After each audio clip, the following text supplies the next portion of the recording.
Thanks. I need this. That's crazy. Jeff, you don't like cook? Do I like to cook? Yeah. I grill. I like to grill. Yeah. You a meat guy? Meat. Yeah. I like cooking wings. Yeah. Oh yeah. I only can cook a few things. I can cook good wings, Yep. tacos. Yep. That's a lot of sustenance, though. I mean, that's basically all you need in life. Right. Yeah, what else can I Ribs, make really good? tacos, Ribs, brisket, Yeah. burgers. Probably one of the His best burgers burger's you ever had. fire. That's his specialty. You really kill some burgers. No, Yeah, he's smash actually can burgers. kill some burgers. They're amazing. Like I could open a burger joint. I feel like Burger and wings, you could definitely do it.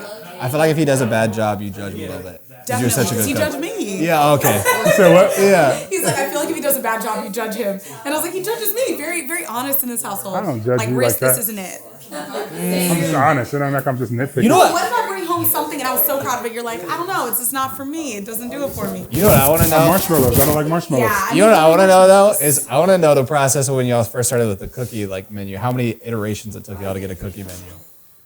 I bet those conversations were funny. Like, what needs to go on the menu? Yeah. Or I like feel your like it's her. Just Oh, every- I know. Yeah. I was like, what? I definitely think that should be on there. He's like, Yeah. Well, listen, when we're dealing with food, you gotta trust someone with more experience. I know she cooks a lot, but I eat a lot more. So Oh, so what you're saying is you're more experienced in eating. So Tasting. so you're on the consumer side of the business. yeah, I'm on the consumer side. She's more the expertise and putting things together. But I know what good things taste like. How long did it take y'all to put the menu together, you think? oh my gosh. Months. Actually, it took like a week because we left it to the last possible minute because I've been making all this stuff. I have like this amazing Rice Krispie. I was like, we need a variety. We're a bakery. Yeah. And so all these things were on it. And I think it just came down to just practicality. I had never room on my display. So we're like, we got to go down to 8. But we did end up on the weekly menu that we quickly changed. Yeah. Worst idea ever. Yeah. Oh, you're gonna do new cookies every week? Yes. Yeah, we So when we started that first opened, we did 1 full year, new cookies every single week. You did 52 sets of cookies. Yes. A new cookie every other week, right? Like a new flavor almost. You New, said brand new flavor almost every other week. it was every week. It was new. Yeah, New cookies. because it was new business, so it was new to them. It was wild. It made no sense. Yeah. How did you do any operation stuff at all? We didn't. We did, but we didn't. So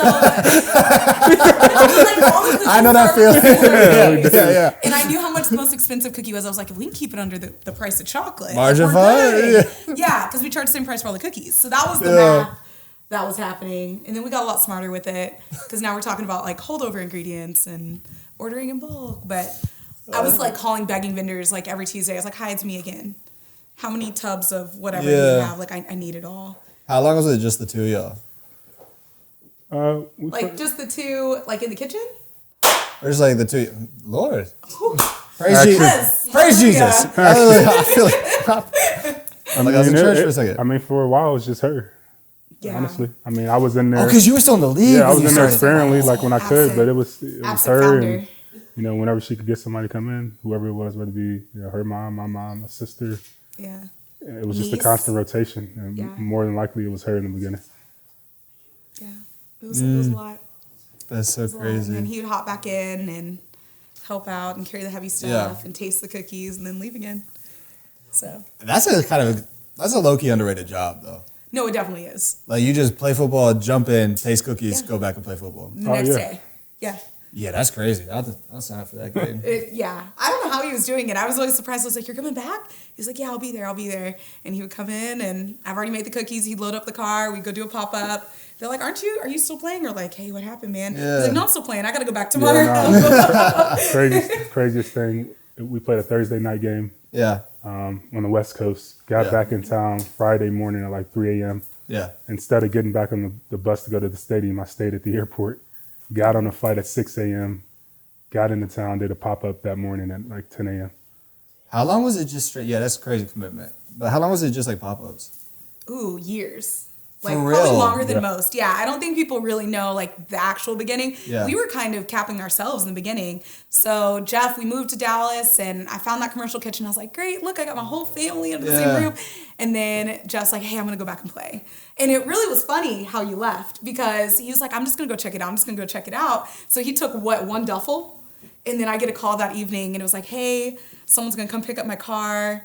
I'm going to stay, put some clothes in the car for me. And then you didn't come back home until the first pop-up. Yeah. After that season. And so I was like, ooh, let me not put anything on sale on the website this weekend. Yeah. So I would put just enough for me to handle, because what I would do is the kids and I would fly out if it was a home game. We'd fly out Friday after like their nap time at school. Yeah. And then we would come back in. We were, constants for that Monday 6 a.m. flight from Kansas City. They knew us because we were just a hot mess. It was like me and my 2 kids, we got to fly back. I would drop them off at school, go to the commercial kitchen, finish the cookies, drop them off at the post service before, because we were still using USPS before they closed. And that was our routine for a while. Yeah. And I would sell more on weekends. It was an away game because I didn't go. Yeah. And that was the routine. I want to hit on your motor in a second, but that's insane. One of the things I hear a lot, and like this is actually the funniest stuff to me, is people like to equate having money going into business and like that making it easier. Yeah. Y'all did pop-ups for a couple of years, and it wasn't as if like you didn't have the resources to launch a store. Yeah. Like you could have. So why did it take that long? And how much, like, to dispel some thoughts about like money cures all problems in starting a business. Mm-hmm. Like that schedule is clearly not like, it doesn't seem like you had much effect or help by that. Money's almost a trap. So, yes, we had the resources to invest smartly. Yeah. So we invested earlier than most in technology. Sure. Yeah. And we invested earlier than most in equipment, like larger equipment, so we could handle volume, because we know that's what it takes to grow. Yeah. But it was, for us in those first few years, was proof of concept. So it was like, are people really going to buy these? Can we do this without Jeff behind the table? Like, are you guys coming because you wanted to like meet your favorite Chiefs player? Or like, do you like the cookies? And so we were really, really diligent about that. And you guys know Jeff, and that's one area we're very, very similar. We are practical. We're not going to throw money at something that's not going to work. And so we had to put in the legwork. And that's how he got in the NFL. That's how I got a scholarship to play soccer in college, was like putting in that work. And so we were almost proving to ourselves that we deserved to take that next step before we got there. Do you think that if you guys didn't have the capital to invest in some of those things earlier on, you'd be in the same place you are right now? Yes, because of just sheer determination. Like that's his greatest quality, is just like. Wait, I'm cutting you off. Don't put this on me. Like no, it is because like you work extremely hard too. You work extremely hard too. I do, but I would have gotten a job. Like I play it safe. Like I'm much more. I'm gonna go work my way up in a company. I know I'd be a great employee. I know I'd be a great asset. I know I would do 6 figures easy working for a company, working for somebody else. Did I always, I like believe in my ability to bake. Like I know I'm a great baker. Yeah. I know I can figure out just about anything, but I don't know if I would have taken the risk. You were the risk side. Yeah. Okay. We're both hard workers, but it's like an equation, right? No, you need that. You need somebody who just kind of like pulls triggers. And someone else who can execute. Do you, growing up, were you always like execute first type person, like on top of your stuff? Like how were you in school? I was a great student. Straight A student. So my that mom, makes sense to me. Backstory, my mom is a principal and my dad's an insurance agent. So my dad is very cautious. Yeah. Insurance is cautious and pre-planning as you can get, right? And then my mom really, really valued education. So that was not a choice for me to do well in school. But I always stayed busy. And I was, if I want, I'm going to go get it. Yeah. I played club sports. I had 2 jobs. I was a cocktail server. I worked at Stride Right, kids' shoes. I was always busy. But I liked it that way. Did the idea of entrepreneurship ever dawn on you as like a teenager, early adult? Ooh, no. Never? Mm-hmm. You were just kind of doing what you like to do and trying to get good education? Yeah. So when you played college sports, what'd you play? Soccer. You guys went to the same college? Yep. We did.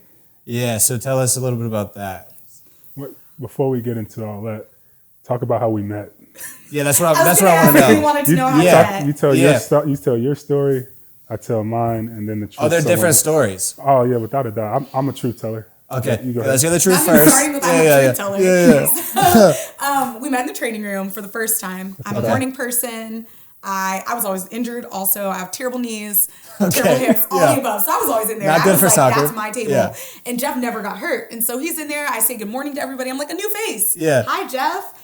Grouchy. Yeah. He's a jerk. Move on. Yeah. Then he sees me out, and all of a sudden he's got a different attitude. I got the skirt on, I got my hair done, and he's like, "Hey, I want to take you out." And I was like, "Nah, turn him down."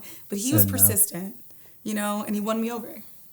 So All right, let's hear it. Yeah, let's hear it. She got it accurate up until like the very last part. Okay. You know, she shot me down. I was hurt about it. My ego, as a guy, we all have egos, and I was like, damn, she really just shot me down. I got over it. Yep. I got over it. She Yep. sends me a Facebook friend request. This is before like sliding the DMs. Was After she said no to you? I'm actually gonna. After she says no. After she no. Yeah. She sends me a friend request. Okay, I accept it. Yeah. Kind of like scrolling through the timeline. She puts up a status that says, you know, guys are weird. They don't ask for your number anymore. And I said something smooth like, you know, let me get your number. Smooth, right? Like, Yeah, that's a real profound line. She gives me her number. I asked her on a date, and she swears it was intentional. But I kind of stood her up. But I didn't leave her at a place. He didn't show up. I didn't leave. No, You I didn't show up to it? No, I didn't leave her at a place. I didn't say, "Hey, meet me here," and didn't show up. I told her I was going to take her to a particular movie. Told her the name of the movie and everything, and I ended up taking my roommate. So I was like, oh my gosh, maybe we're done. He said he was going to take me. But it wasn't like I planned on taking him. We were out. We had just left lunch. He's like, let's go see a movie. And we posted it online. And she saw it. And she's like, you piece of shit. I was mad. Yeah. But, we were talking. Yeah. You know, we hashed it out. We finally got that date. And it's been smooth we've been together ever since. It was, now that I look back, it was kind of wild because he went to go train for the combine shortly after. No, it was like a year. It was like a year. Yeah. After dating. So I didn't really get to come to a lot of his games because our seasons were at the exact same time. We just were really committed, I guess. Yeah, I mean, Yeah. I think that's why we, you know, gravitated one another. It was just, we had the same schedule. We knew what it took, the commitment. And I knew where I wanted to go. You knew where you wanted to go. Yeah. And we It seemed fairly pragmatic. Like, yeah. you know where you're and going. always really respectful of like what each other were trying to reach. So like I was never going to get in the way of you going to the NFL or doing what you wanted to do. I would never tell you like, don't go back and play, even though in my mind I was like, you gonna leave me with these two kids? Yeah. But you know, I would never say that to him. Yeah. And it's been the same with him. And it's always been like, hey, it's your time. Like, let's go. Like, you know, full gas. Let's go. Yeah, it is cool because I know from conversations we've had that like, well, and just like common sense, it's probably fairly easy to get your career shadowed a bit in like the process of what you guys were going through. Sure. Mm-hmm. But if you look at like things pragmatically, you had a really successful food blogging career. Like what was the process of launching? You guys are you're training for the combine. You're graduating with what degree? Marketing. Okay, Mark, that makes perfect sense for cookies. It makes total sense. Okay, the process from that to, did you have jobs in between before you started doing the food blogging stuff? Not really. I couldn't get a job. Okay, talk to me. So I actually did accounting up through my junior year. Like I was going to go be somebody's accountant. Once again, very pragmatic, right? Yeah. I'm like, I'm going to go do accounting. They make good money. It's a solid job. You don't get fired from doing accounting unless you're really bad at numbers. And so I made this change because I was like, I'm really unhappy in this. I'm really unhappy. So I changed to marketing, was really interested in advertising. And I was like, I'm going to go join an ad agency. Jeff proposed in December. And I'm like, okay, so I guess I'm going to move to Kansas City. There's not a lot of ad agencies in Kansas City. Not much out So there. I'm applying for everything and getting absolutely nothing. I had no experience at the time. And they're like, why are you in Kansas City? Yeah. His job, we lived in Kansas City for half the year and then like Arizona for half the year because he was training. And, you know, I'd already made this commitment to move to Kansas City. I'm obviously going to kind of stick it out with my, at the time, fiance. And so I started doing my own thing. He got me a camera. What holiday was that? That was for your birthday. For my birthday. Yeah. And so I started playing around taking pictures, and we were one of the only couples at the time. So he'd invite the guys over and we'd feed them. And it just kind of took a mind of its own. So I was writing about that experience of like, hey, I'm like the other half of Jeff, like of the Allens, you know? Yeah. And so I was writing about that. And I remember writing about your bicep injury, and it went viral. And then, you know, we started talking about food even more, and we kind of became a food couple. And it wasn't until Houston that I think my personal food experience kind of took over.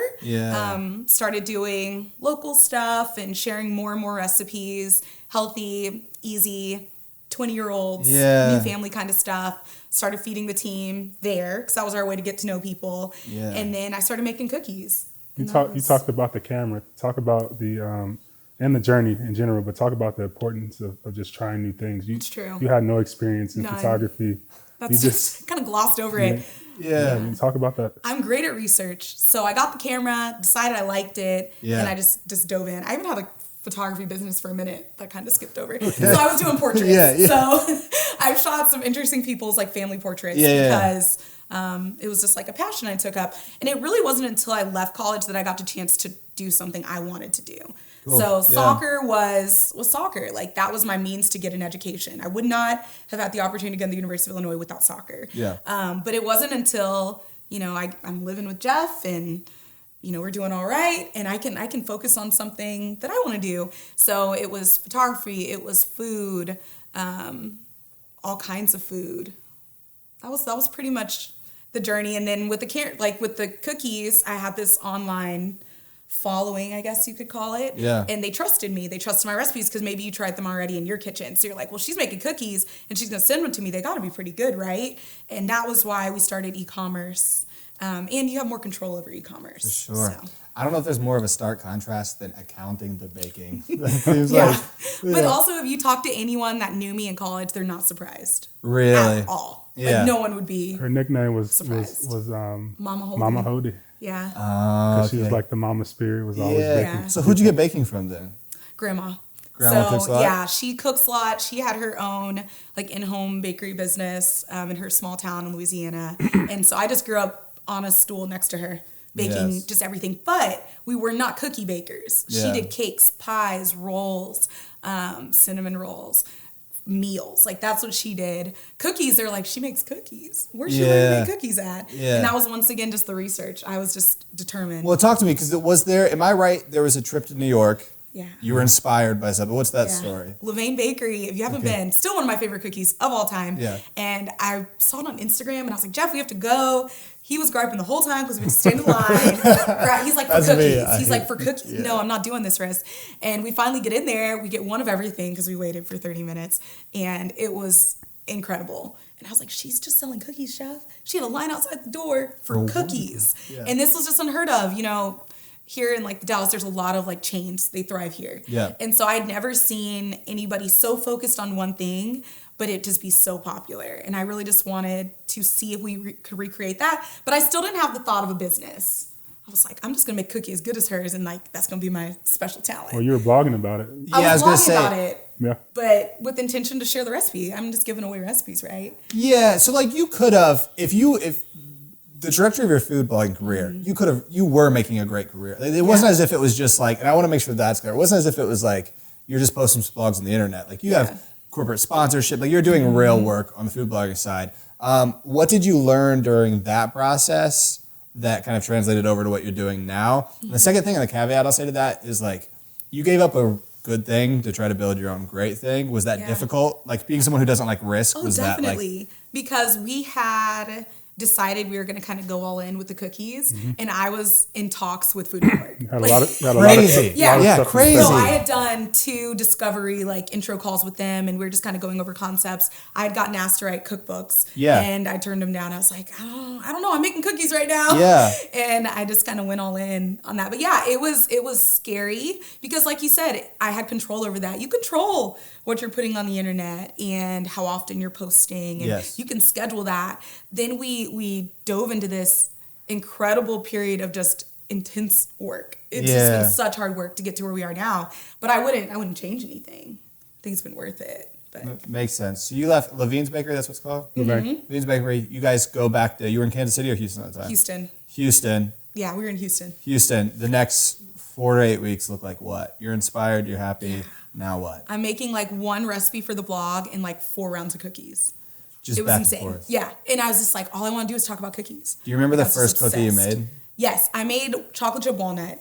And I guess my superpower is kind of figuring out those flavors. So I was pretty dang close. Like I got really, really close to hers. But I was like, can we do better? And so I started playing with other things and flavor profiles that I was interested in. Banana pudding, red velvet. I started doing those really, really early. That thing's been in the works. It's an OG. It's been in the works for a while. And I stopped making food. I think I was just relying on like a backlog that I had, and that's what I was putting up. But I was really focusing on cookies, and I felt wasteful leaving them there. I wasn't making and throwing them away. And so I was sending them to the locker room with Jeff, just heaps full, just in boxes. Were we using Tupperware? I was sending those up there. I don't remember. I don't do remember you either. shipping them just in Yeah. like in boxes scattered all over the place. Because this was right before training camp, because that was a summer trip we took. We traveled in the summers back then. And I remember I was like, okay, you guys were at, was it called the Greenbrier? In West Virginia. In West Virginia. And so I Okay. packed up all these cookies and shipped them. And that was my first time ever shipping cookies. Jeff and the guys shared it in the locker room. And then some friends we had played with in Kansas City were like, can you send me some? So I think I shipped to maybe 3 locker rooms in just like recycled brown boxes. Yeah. I think I ordered some bags on Amazon, but it was Yeah. nothing fancy. I just Yeah. like handwritten note, like have a good season. Yeah. That was really how it got started. And I don't remember when I abandoned food blogging. I don't think I did until we were getting ready to open the storefront here. And I just genuinely didn't have time. I had stopped cooking. So what am I going to talk about? But I kept it up for a while. Your friends in the locker room went crazy. Yeah, they went absolutely bonkers about it, and I think that was the start of it when she started getting that feedback from outside of the house. When it was the teammates, it was the mailman, it was whoever was around. We were giving cookies to. We're all saying the same thing, that it was the best thing they ever had. It wasn't just me. And I was like, hey, we should just start a business. You need a little bit of that affirmation, huh? Like For seeing sure. people, seeing the look on their faces, whatever else. Yeah. You said something off camera that you still bake a lot today, or you still find enjoyment in baking. Yeah. Like, what's enjoyable? I love about it? baking. Yeah, like I don't know. I like the challenge of it. And I do still love that, like, I'm giving you something. Like, I made this. I took Yeah. time and I made this for you. And I just really, really hope you enjoy it. That's still my love language. That's still like, hey, I was thinking of you. Have some bagels that I made yesterday. Yeah. And I still cook for our team all the time. Yeah. Like, I've made meals for them before. Love it. I bake for them. I bring it in. But now I'm not experimenting with cookies, but I'm experimenting with like cakes and bagels Cool. and pies. And I'm making things that aren't cookies to really kind of keep me sharp. That's Yeah. probably- yeah. Okay, I want to. So we've established you're obviously a rock star. We've established that obviously like your motor's insane. Like your work, like you work. I want to hit like that beginning stage of your first location. I've been in business. I've started companies. I can empathize a bit with like the craziness of all of a sudden we have HR. All of a sudden we have to worry about legal. All of a sudden we have to worry about like all these other things. You went from being your own entity. I blog. I put things up, and either people like it or they don't, but that's kind of my business. 2, I got it all. What was that process like? Those first couple months. Well, the pandemic outstanding. Yeah. It's this whole, you've opened yourself up to face-to-face criticism. Yeah. Nobody's going to walk up to me in the grocery store and be like, your recipe was whack. Yeah, like, yeah. no one's going to do that, right? They might say something in the comment section, but honestly, not really. Yeah. But it's when people will walk in, and I remember my biggest fear was like if a customer turned around and came back, like, oh my God, what happened? Yeah. What's wrong? And honestly, most of the time I was to get more cookies, which was great. But the few times it was this confrontation that I really wasn't prepared for. Yeah. And so between that and then you have all these people looking to how you handle things. And I think 2 things. That's why we are where we are today. Like Jeff and I have handled things pretty well, and I think they have faith in us to lead, which is great. And I think they trust us to make good decisions, to like not put them in harm's way and everything, especially during the pandemic. But it was, how do you handle that in-person criticism? How do you handle people feeling really personally attached to you when I don't know you? Because we shared very public lives. Yeah. I'm blogging about my kids. I'm blogging about our home. I'm blogging about all those experiences. And people think they automatically know their favorite football player because they follow them on Twitter. And so we were in the building. Like you were talking about our motor and working. We were there every single day. One of us was there all day. And so that was hard. I didn't expect that at all. Yeah. But the other challenges, I think, were, how do I put it? We're really finding the right combination of a team. Yeah. We're really good at relying on ourselves. I'm good at relying on Jeff. But Yeah. now I have to rely on others. That's and hard. I don't think it's talked about enough, like how hard that is. Yes, I'm hiring you for a job, but like, do I really like, we started this from the ground. Did I teach you well enough? Yeah. That was more of the internal. Well, you deal with the day-to-day, so I mean, talk about the importance of leadership and the way you go about handling so many different personalities and people and getting everyone on the same page.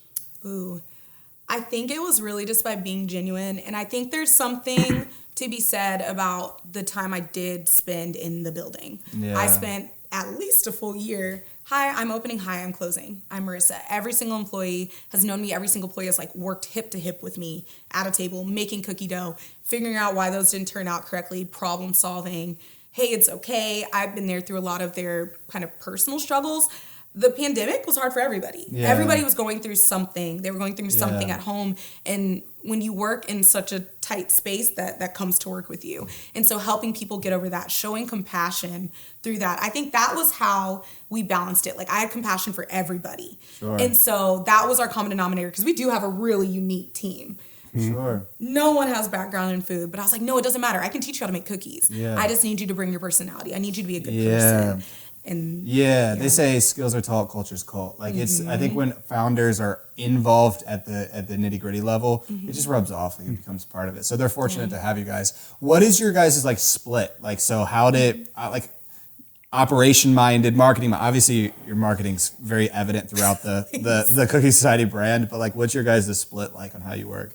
I'm day to day, like you said. So, for example, this morning, new menu. So I'm there making sure they're executing it correctly, seeing how the display is set up. Hey, what else do you need from me? What can I do to make this opening weekend more successful for you? All right, great, I got to run. And then the production facility, they're like, hey, would you like us to do X, Y, and Z? So I'm signing off on that.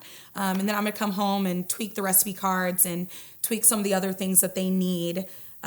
Because it's when I get in there, I was like, oh, wow, that really wasn't clear to you. Let me go find some resources for you. Even finding videos on like how other things are done and like, hey, use this video to do this technique, but use our recipe. Yeah. So I spend a lot of time doing that. Whereas Jeff is on the computer most of the time. God bless you. He's on the phone and on the computer. His emails look way different than my emails. His call log, they laugh because I never know where my phone is and I never pick up the phone because I'm usually like gloves on, like I'm in there, but they always turn around and call Jeff. So. I call myself the sixth man. I'm wherever I'm needed. I fill in the gaps, but I'm more on behind the scenes. I'm dealing with compliance, liability, making sure we're doing what we need to do, put together the HR team, got the legal stuff in place. I was doing the books at first. Now, we have accounting, all those things. So just slowly the growth strategy, working on those types of things, going from store 2 to 3 and what's the projection on, going from 3 to 5, doing that type of stuff. So I'm really thankful for her. And it takes a team. It takes a partner when you're going into business. It takes someone, who you can trust. It just so happened to be my wife. Yeah. What a cool balance. I want to try to phrase this the right way because I want to get to a point in this conversation that I personally want to get to selfishly to learn a little bit, but I don't know the best way to enter it. You should be respected, first of all, because you're a good business person. Like, that's evidently clear. Like, person, I have 75 business people in our marketing client. Like, I talk to business owners all day long. Yeah. A lot of them, not on our books. Our books are great. A lot of people on other books, not as smart as, like, you would think. When people run in multi-million-dollar age, like, they just haven't figured it out yet. You seem to, like, really have a good grip on things. So as a business person, top level. Second part of this is, like, you're a female running a company. The day-to-day, you're the boss. You have things going on that surround that dynamic. Did you run into situations where that was a problem with hiring, relationship, vendors, and like how did you navigate that water, whether it be, with whoever? To an extent, I think it would really stop, hard stop, when they'd be like, oh, they'll call you for something that I handle. And just like, you're going to have to call Riss. Have you talked to Riss? Yeah. Like, have you talked to Marissa? That's her wheelhouse. And I think those really really clear boundaries and like roles and stuff were what really stopped that. So it's like, no, Marissa handles that, so she can do it. And honestly, if a vendor is less than respectful about that, or if they're even impatient, like we're new. And most people are new. Most people don't know what they're doing. So if I ask you to explain it like in different terms, please explain it in different terms. And if that was an issue, we just didn't continue the relationship. Yeah. And so I think it was just both of us having a really clear picture of that. We have a lot of women in leadership positions, all women in leadership positions. That's awesome. Every single manager. Awesome. A lot of the people, a lot of the vendors, a lot of the contractors are also women. That's awesome. And so it's working out for us. Yeah, definitely. I think just one of those things that fosters a good environment is just her personality. Yeah. You see, she's bubbly. She's always smiling. We don't deal with much conflict, and that's because of her, great leadership. Yeah.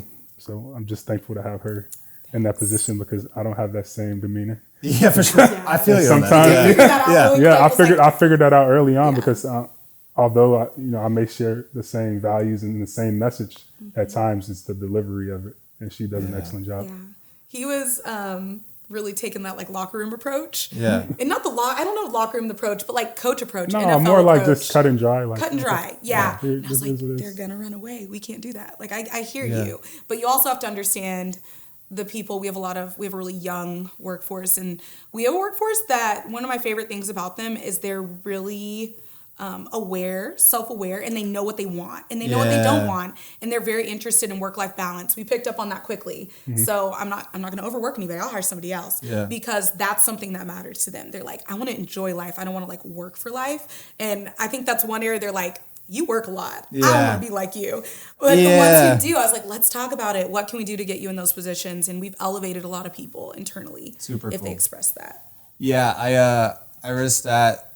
I don't remember how many months ago it was, but that female entrepreneurship's up like 40% over the last couple of years. So proud. Amazing, right? For women who necessarily maybe, like I'm speaking to a younger demo. Like a lot of my employees are 20 to 24, right? Yeah. They want to start their own business. They're not in a relationship to lean on somebody else. What's your advice on like figuring out how to structure and start? Yeah, you got to start and you got to find a sustainable pace. And I think that's the number one thing we see with some of the other business owners we meet, or, in the questions they asked us, I was like, sustainability is the number one thing. If I can't make enough cookies to open tomorrow, we're not sustainable. This isn't going to work. It's going to run out. And so if you're starting your own thing, it's just you. That's fine. Yeah. But you have to, maybe you need to niche down and figure out exactly what you're going to do and be really, really good at it. Yeah. I'll actually use our photographer as an example. She's an incredible, photographer, and she only does one thing, and it's just her, and she's like, you gonna wait for me because it's me. And she just got so good at what she did that she has a really small clientele, but they trust her. And so you need to establish that trust, get really good at what you're doing, and start slow. E-commerce, really good way to kind of usher that in. Subscription services, so you know what's coming. I think that's one of the most awesome things I see is people are like, so here's a reoccurring situation for you, and so you're going to pay me per month and I'm going to deliver these things for you. And I just think that's brilliant because you can pace yourself.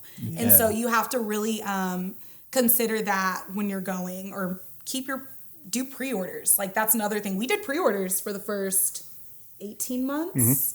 We still technically do, but I would do pre-orders so you could buy all week, and then it's going to ship the following week because I got the money to go buy those ingredients. So I was really aware of my costs. So maybe you're not really strong with numbers, but don't go spend more than you made that week. So if I got to go make cookies for 100 people, if the money's not adding up, we got to change the recipe. We got to change the offerings. We got to do something like that. And so that'll be a really great way to learn your numbers because it's so black and white. Yeah. If you do it that way. Yeah, I feel like social paints a bad picture sometimes. Like even as a young person starting a business, you got to do the practical stuff. You got to learn how a P&L sheet works. You got to learn how, this stuff's mandatory or else you're going to run out of money. Yeah. I'll set your accounting stuff back. But where did you learn, everything's been learned on the fly. Where did you learn, your management style? You guys, one of the things I talk about is, it's crazy how when you hire people and you have to start training them, you have to build out books of SOPs, what to do with every little thing.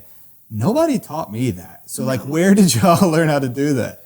We're just now getting to that point. And like she said, we were there day to day. So we were working in the business and not on the business. And I think depending on where you are and what you're doing, I think that's necessary.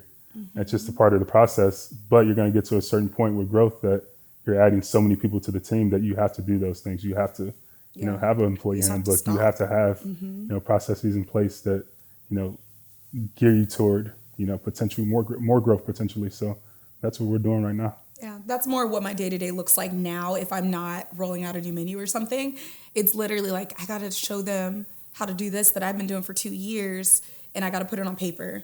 And I found some cool software though. Tango. Okay. You ever heard of it? No. It's a Chrome extension. Okay. And it will, you just kind of click record, but it will take screenshots, and it's a really smart screen grab. So it will title what you clicked. You can go edit it on the back end. It's been a game changer. I'm stealing it. Yes, you have to. It's free. You got to go check it out. I'm like, this is the best thing we've ever found. Nothing a business owner likes more than free. So I'll take it. Exactly. And you talked about technology earlier on. Talk about the importance of software and how accessible it is now for small business owners and what you can do, to fast track growth. For collaboration purposes. Yeah.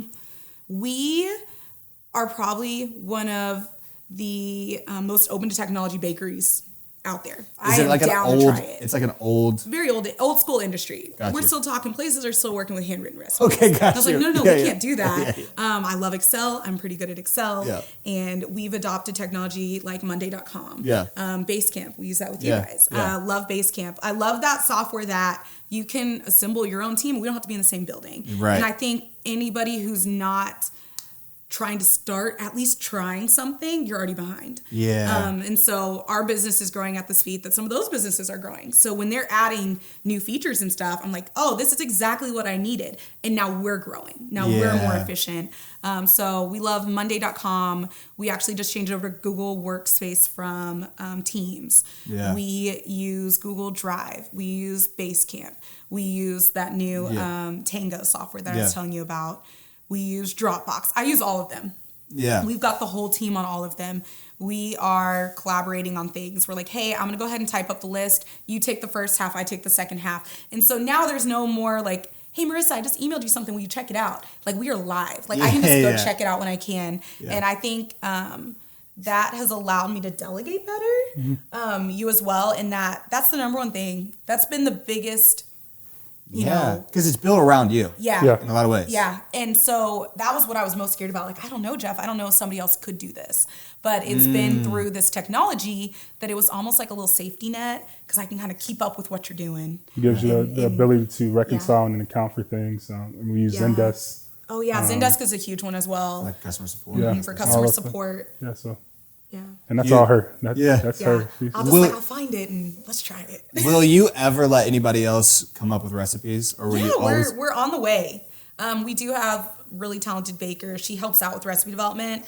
I think I have a really good grasp, and I don't know if it was because of my marketing background that when I got in there, I was really aware of what people were liking, what like the feedback. Yeah. And trends, like buying trends and stuff. And so that's the part that's hard to replicate. Yeah. Not necessarily trying the recipe, but it's like, is our customer interested in? Yeah. They'll bring some ideas to the table and I was like, Susie, who comes in every other week, she's not going to eat that. So we got to like, what else could we do? And that's why we've really gotten into the nostalgia flavors. And, I'm just walking through the grocery store and I was like, I used to love those. Can I make it better? Yeah. But like, can I also make it in a cookie? Yeah. Yeah. I mean, even when you were talking about earlier when you'd send cookies to like your teammates, I mean, that's focus groups. That's you're very like aware of those things. Yeah.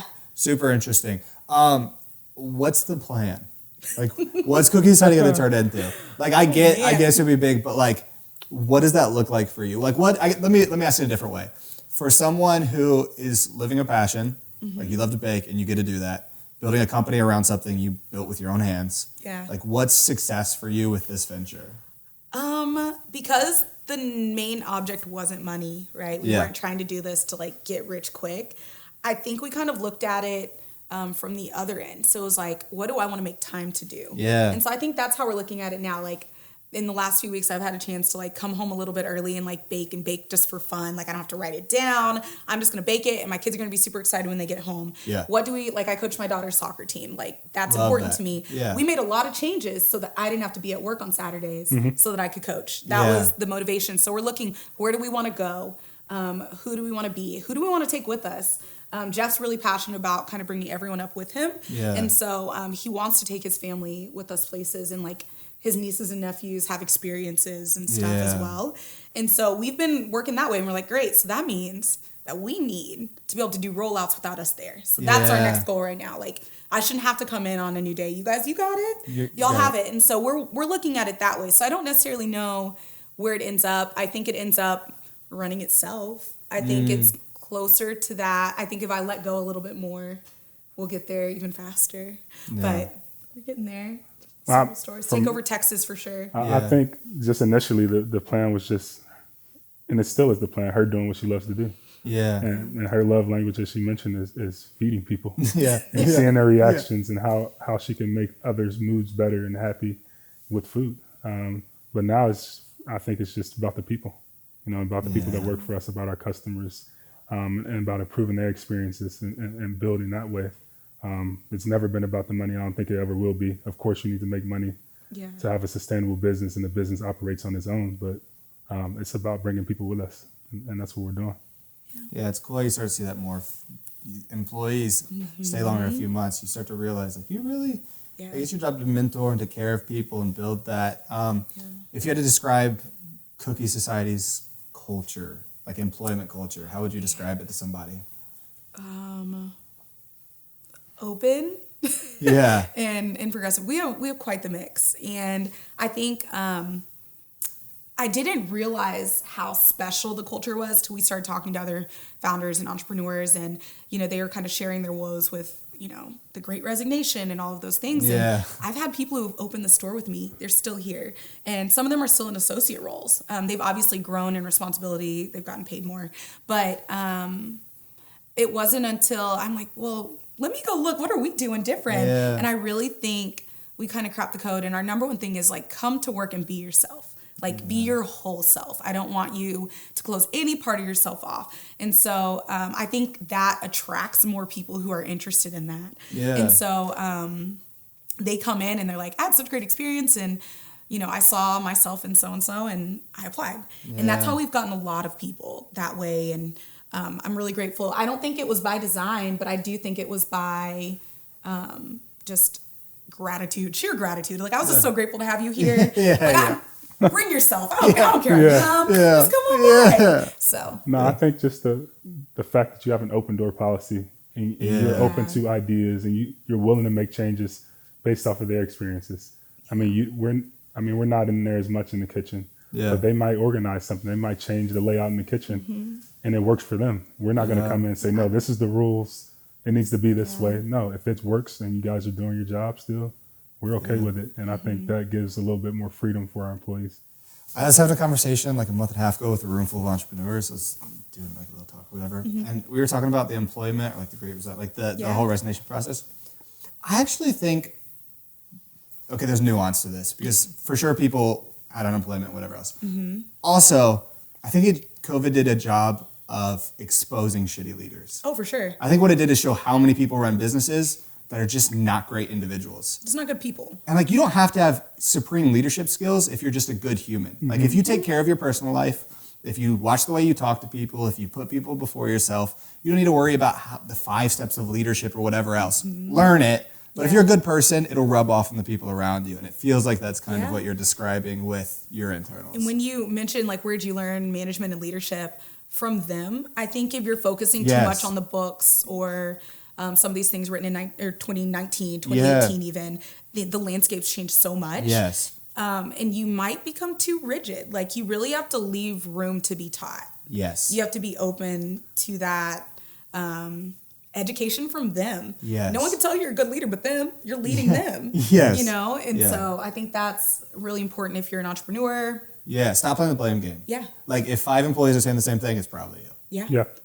For sure. Like, man, and sometimes it hurts. It's like, oh, you all had a problem, but you have to really do that and like kind of correct course. And we've had some moments where we had to culture correct for sure. And it was really like, for us, and that's when we started valuing trying to take care of ourselves. We were just so run down. I just literally didn't see stuff happening. And I didn't see how people were reacting to some things. And I'm like, man, like, ooh, I woke up and I was like, I got to fix this. And we fixed it. Now we're better for it. And I think our team saw us fix some things that happened, and it increased their faith in us.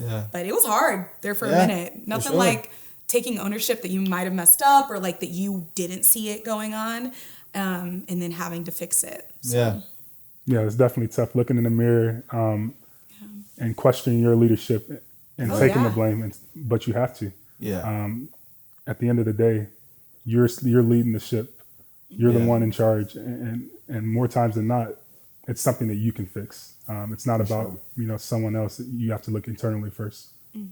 Yeah, 100%. I wonder how many people's turnovers or businesses' turnovers is a reflection of something that's not being dealt with. And then I wonder the caveat to that, or the follow-up question that would be, I wonder how you guys process that intake of information. And so every Wednesday I do a leadership talk with our crew. And this last Wednesday I was talking about how every morning I do like 15-minute reflection time. And I try to like think about what's going on and what I have to do and what I did yesterday and before. And at that time, a lot of times I'll sit there and it's when everything's chilled out, because you guys know how much stuff goes on. Yeah. Like, it's hard to think about your own thoughts. Yeah. I'm usually thinking about their thoughts, not my thoughts. Yeah. That's when I realized, like, ooh, I was kind of an asshole a little bit when I said that yesterday. And then I got to walk up and I got to say something. I got to pull them to the side and be like, hey, that was my fault. That should have never happened. You have my commitment. Not that I'll never do it again, but I'll try to never do it again. Yeah. What is your reflection time like? What is like how do you deal with those type of stuff as a community? I'm a venter. Okay. I'll call Jeff and I'm on my way home and I'm just going off, and Jeff's ridiculously honest, annoyingly honest. And he's like, well, Riss, did you ever think that maybe this and it's your fault? He just says, hey, yo, is it your fault? Yeah. And I was like, that's not what I want to hear right now. I just want you to tell me I was right. And he's like, maybe you're not. And so he definitely has always kept me really honest. And I think the way that we've divided the roles has helped, because he really is, I won't say from the outside looking in, but if there were 3 layers, he's still in the circle, but he can see things differently than I can. Yeah. So I was like, well, I have to work with him every day, and you don't know. He's like, no, but I can see it. I can see. It's a 30,000-foot view. He sees from above. Yeah, for sure. And so that's been really helpful, even though I didn't want to hear it sometimes, and that can be hard for marriage. But for sure. Yeah. But I'm grateful that he did, and I think we are probably in the minority, but we will do one-on-ones. So it's like, hey, I'm gonna go down the list. I'm gonna go down our whole team, and hey, come chat with me in the office. And I think they got used to it. We've probably done 3 rounds, 3 rounds of that, and I was like, just lay it out, lay it on me. And I was like, oh, I didn't want to hear that. You gotta keep your face like, but you have to take it. We've had full team meetings. We've had sit down. That was the hardest part of going from like I work in my business and I work with y'all to like, no, we got to course correct, and like this is how it's gonna be going forward. Because it really is a reflection of you. Like they talking about your business is you. Exactly. What were you gonna say, Jay? No, I was just saying, like that's the world in general. Everyone sees what they see through their lens. Yeah. And sometimes, and what I try to do is I intentionally remove myself. I remove my bias, my ego, and try to look from your perspective. I can't. I'm not a mind reader. I can't think what you're thinking. I tell everyone that all the time. If you have something to say it. But I'm also able to evaluate the situation and kind of, make an assumption like, hey, maybe this is what they're going through, or maybe I'm doing something wrong to make them react this way. Always bringing it back to it's not about you. Yeah. It's about everyone else, and think from that perspective. And the second you get that, it'll be a better environment. Yeah. Yeah, it's true. It's hard because for people, perception's reality. And like what they see in terms of what actually is happening in the business and what they see in terms of what's happening to them are often at complete odds. And so it's difficult to navigate that information challenge, I think. I guess I would ask this, like, how do you staff and hire? Because you have to hire a lot. I'm assuming since you're day to day, you really want to have the chance to like talk to people before they come in. What do you look for? It was actually in the last 3 to 4 months that I was like, you know what? I don't have to work with them every day. You do. And I really trusted her to do that. So there are people who meet me for the first time when I come in, and I didn't interview them, but I'm like, welcome to the team. And I really think that was huge and empowering. When you say her, you have someone. One of my newer managers. I'm sorry. So she runs Frisco, and I was like, no, you got this. Like, you know who you want to work with. You know who's going to be a good fit for the team. Like, I trust you to do it. I don't need to know. Yeah. And we're kind of taking the same approach with Addison. It's like our training process is they've actually worked in our Frisco store for 6 months, our managers. And so they're ready to hit the ground running. But I was like, you know the culture I'm looking for. Yeah. You know what we need to happen for this to be a healthy workplace. Now take this with you. And I'll course correct if I have to, but I'm going to trust you first. So I would say I have less control over the hiring than ever before. Now, the first few folks, 15 were handpicked. Like, I sat in on every single interview. Maybe it was just me in the interview. We're just kind of putting out feelers, Facebook, Indeed. Yep. Poached. Yeah, Poached was a great, like, food worker resource. Yeah. ZipRecruiter for a little bit. We just do it all. Just hope they show up, honestly. You spoke about empowerment. How important is empowerment? Because I'll tell you one of our struggles early on with being business owners. When you start the business, you're wearing all hats. So it's tough to delegate. It's tough to let go. It And you sucks start adding sometimes. people to the team, but you're still hanging on to all these different roles. Yeah. And you're not empowering your employees. Yeah, they're like, get out of the way, man. Let me do No, what I'm trying to actually. do. Yeah. Actually. And it's not intentional or anything like that. It's just something that we were doing, and you could see it with some of our employees. But the second we started empowering them, giving them more responsibility, letting them do their jobs, Yeah. it was like watching a rose bloom, and it was awesome. So Yeah. I think that's very important. The way we did empowerment, I feel like it started with some of the easier things. Like you said, they've rearranged my kitchen 3 times. Yeah. I'm like, whatever works for y'all. Yeah. But me not coming in and being, what'd you do? Them not having to ask permission. That's when I'm like, we're on the right track. Yeah, You don't yeah. need to ask permission to move around the table. Right. You know, and I don't want to be a micromanager like that. Also, like, hey, we were thinking of the cookies and cream brownies were all them, and they were a huge hit. But they were like, we want to try something new. Is that okay? I was like, go for it. Yeah. Let's see. That's such a fun area for us to play with. We change that often. It's not on a regimented schedule. It's like, yeah, just have fun. And we just kind of see. And it's been a great way for me to teach them how to determine what's performing, what's not. How do we, how long do we leave something on a menu before it just is like a dud? Yeah. And so that's been a really cool way that they've given me to teach them. And then also with the hiring and with the, hey, Marissa, I was talking with so-and-so and they're looking for more responsibility or they want more hours. Like, what can we do? And I was like, awesome. Yeah, let me think about it and I'll get back to you. But I want you to deliver the news. Yeah. I want you to foster that, not necessarily me. And it's been a slow process because, like I said, those first 15 were handpicked. Those first 15 have my number. Yeah. But they've slowly started messaging her. And it's radio silence unless there's like the place is on fire. Like, I don't really hear from them much. They're really, they own that store. Like, that's them. And I think that's been the best part to watch and made me most excited for Addison. Yeah. It's like, y'all figured it out. I have hope for the next store. So. No, I mean, on a personal level, it's cool. I mean, like I say a lot, entrepreneurs, you got to give the wins, take the losses. It seems like y'all are very good at that, which is cool. It's tough to do sometimes.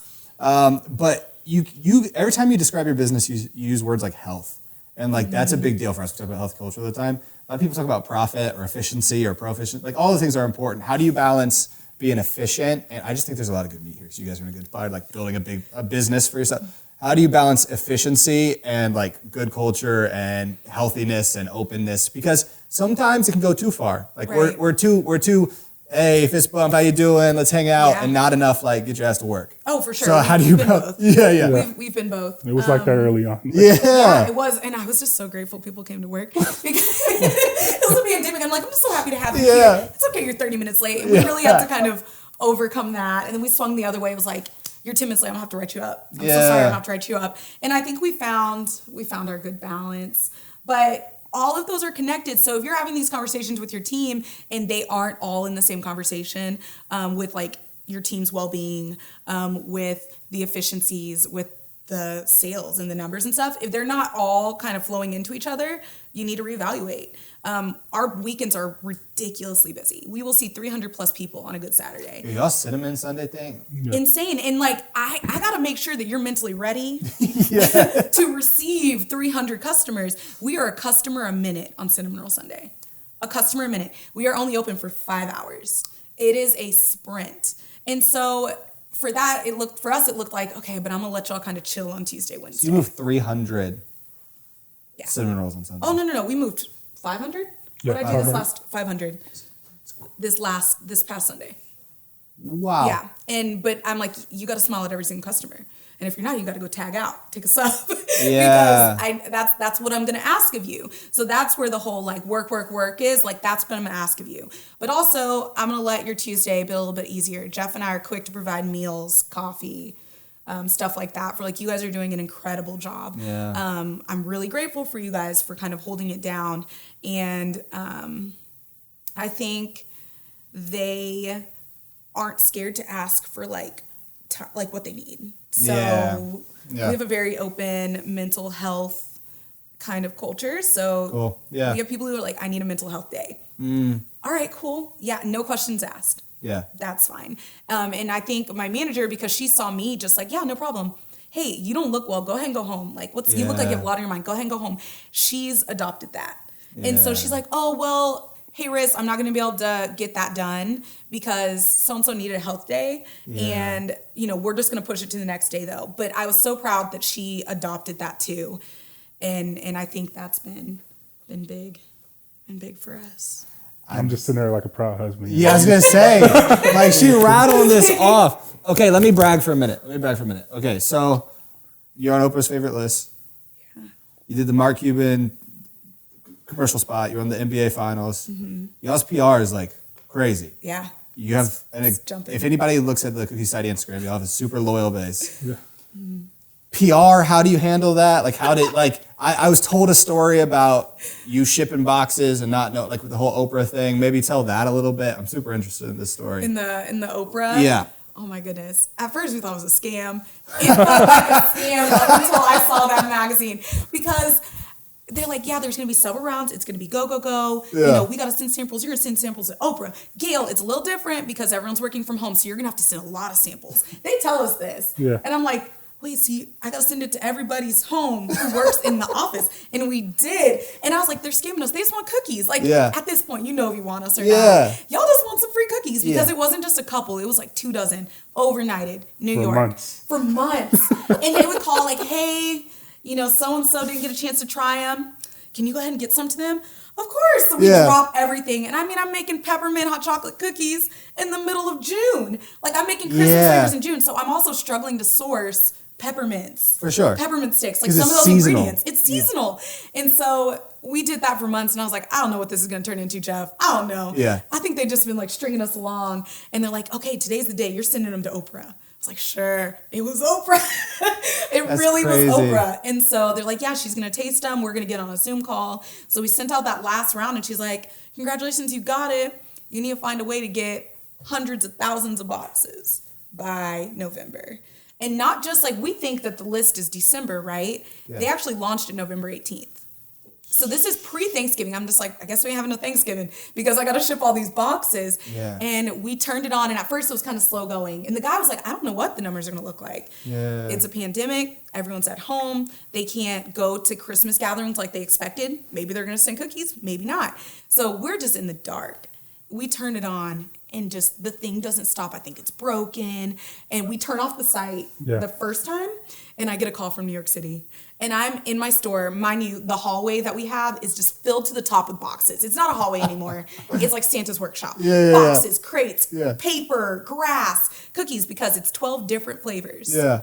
It's just crazy. And my store's open. And so people were like, that's down the street from me. I can go have Oprah's favorite thing right now. And so the store's crazy. And I get this call and I'm like, hello? And I'm like, hi, how's it going? Yeah. You know, this is so-and-so from Oprah's office. Yeah. We noticed your site's off. Is everything okay? And I want to scream, no, everything's okay. We are not okay. Send help. And he's like, you know, just when do you think you'll be able to turn that back on? And we haven't even shipped a box yet at that time. Yeah. And so we get it back on. He called me like 2 more times that year because he's like, hey, see, it's off again. Are y'all good? Crazy. Because they put us on the front page. They put us on the homepage of Amazon. Like, and they don't tell you those things. So I'm like, wait. You failed to mention we did that out of 1,500 square feet. Yeah, with no we did all that out of our store. By hand. We didn't have a hand. production facility yet. Hand scooping. I mean, just launching a store by itself is like, that's crazy. And this was all within our first year. Mm-hmm. And I couldn't make this up. This was all in the first year. We found a box fabricator. The first pallet of boxes he sent me collapsed upon arrival. So we get all 12 cookies in there. We get it packed up real nice. We get it in the brown box. I ship it to you wherever you are. You open it. You pull the box out, and all you get is the top. Everything comes crashing down the table. And I was like, oh my gosh, I was horrified. Because a couple were friends and like, hey, I just want to let you know my box fell apart. Yeah. So some people were cool. They're like, I just want the crate. Can you just send me an empty box? Other people like, I want my whole refund. And I was like, but I made you 12 different flavored cookies that I second day aired them to you. FedEx was understaffed, so things were coming a day late. It got us ready though for where we are. Sure. It was just such a huge learning moment. Overall, the experience was positive. Would I do it again?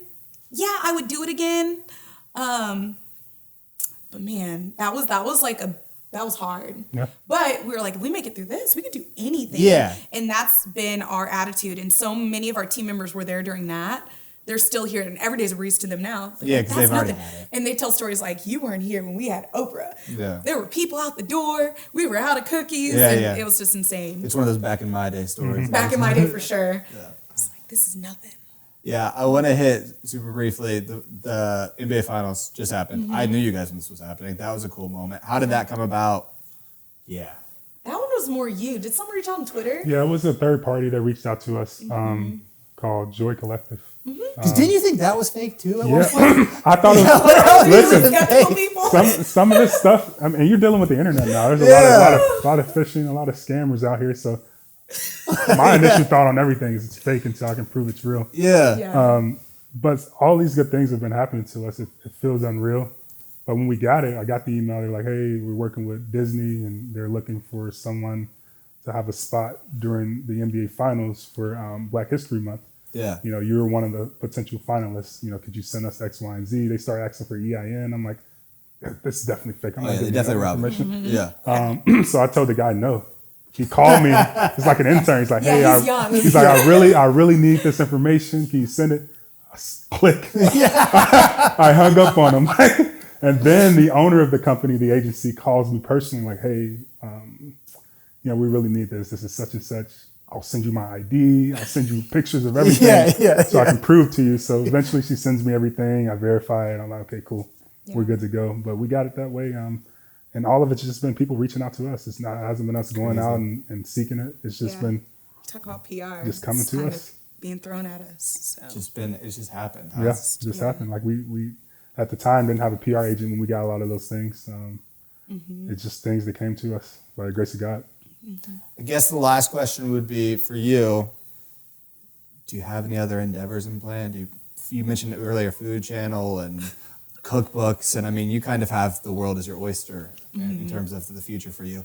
Do you want to get back into food blogging more? Do you want to be more on social? Sure. Like, what's that plan look like for you? I think for sure with the food blogging, one, because I'm coming from this other side. So when I first was blogging, I'm a stay-at-home mom. I got time. Yeah. But now I'm a working mom and I'm an entrepreneur, but I still want to cook for my family. So I think I can bring a whole different perspective to it. So I'm really excited to revisit that when the time is right. Yeah.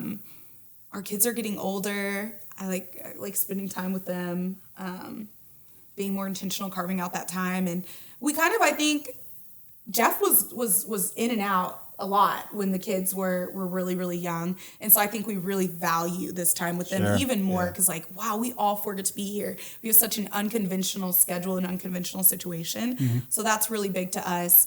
And I think my new thing I'm calling him with all the time is there are problems that we have are just, areas that there don't exist solutions. And I'm like, I could help so many bakers. I could help so many small businesses.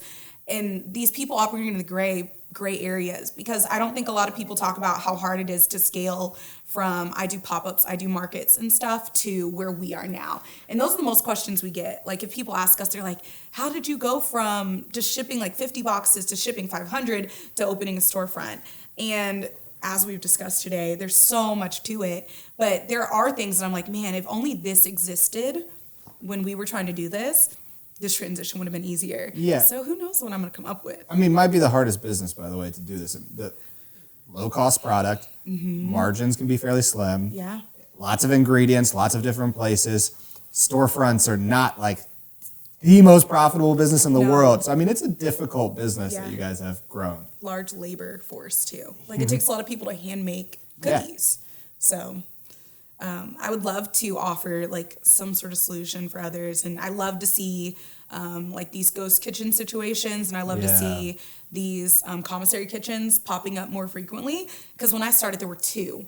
One was close to us. That's the one we ultimately went to. And then the other one was a good 45 minutes away. And those are your only two options. Yeah. So if you live anywhere in between, anywhere further out, Texas is about to put a big red flag. Like, no. You're not going to sell anything here because, you have to have all of these things. So I do love that the pandemic made things more accessible. Yeah. And I love to watch these people kind of going for it. Yeah. So. You said something. My last question, I promise, is that you're a mom entrepreneur.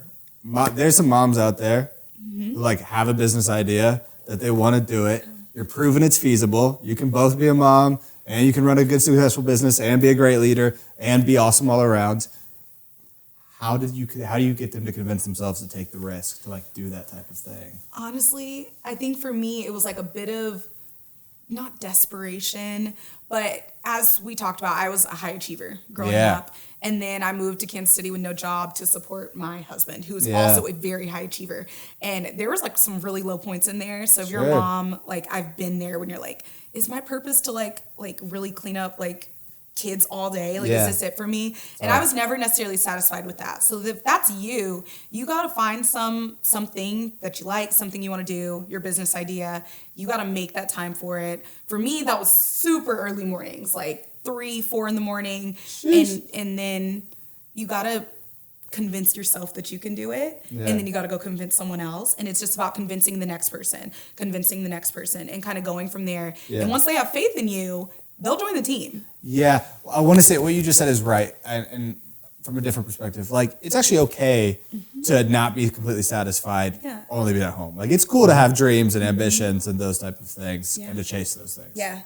Okay. Sometimes you don't feel like that. Sometimes like society makes you like, why are you Yeah. unsatisfied? Do you not love your Yeah. kids? No, that's not it. But I also wanted my kids to see something from me. Yes, and And- mom's and that's awesome. okay. Yeah, that's awesome. Do you got anything else, Jay? No, man, that was great. Yeah, I genuinely feel like people can learn so much from this.